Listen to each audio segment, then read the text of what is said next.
Now, it's often referred to as Yorkshire's favourite little magazine, and we've appeared in it a few times, I'm pleased to say, and today it celebrates its 80th birthday. Yes, the Dalesman has celebrated much of what's great and good about the county since 1939. So how does this print monthly survive and thrive in a digital world? We sent Sally Hurst to find out. Keep your poses, guys. Ready?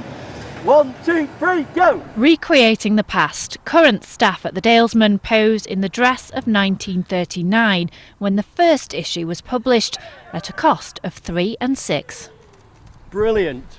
And content-wise, very little has changed. This month's anniversary edition will contain a similar mix of short stories, factual features and landscape photography. Why change a winning formula, I suppose? The readers really appreciate it. I'm not sure if it would work anywhere else in the country actually, but there's a lot of magazines out there that focus on lifestyle, on fashion, on health and things like that.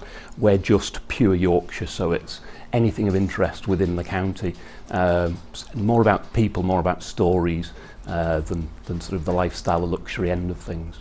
With a circulation of 20,000, this is the UK's biggest selling regional magazine, thanks in part to a loyal list of subscribers, 13,000 of them.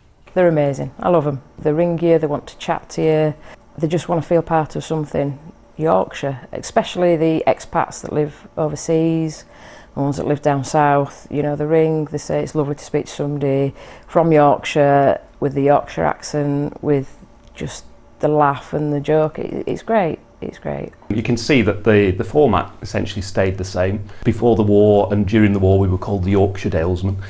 Changed the name to the Dalesman because that's what everybody knew us as.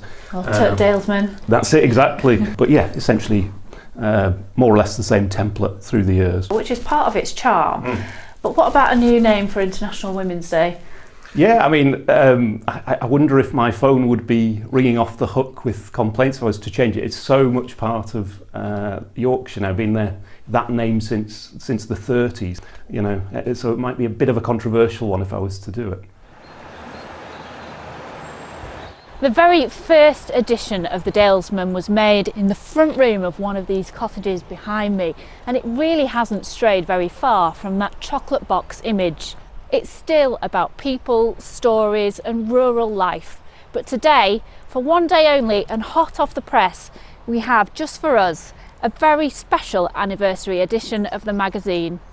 Sally Hurst, BBC Look North, Clapham.